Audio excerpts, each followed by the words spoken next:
What is training loss, validation loss, and test loss? The loss function is how a model determines how well, or I guess poorly, a model is doing on a set of data: the training, validation, or test data.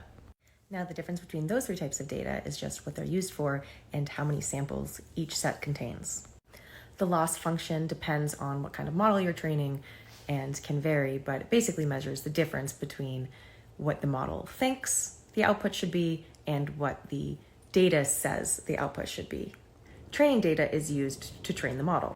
In training, it can then go back and update its parameters. So it does something called gradient descent based on the loss, and then it can then get smarter and have a lower loss the next time it makes a prediction. It hopes. That's the goal.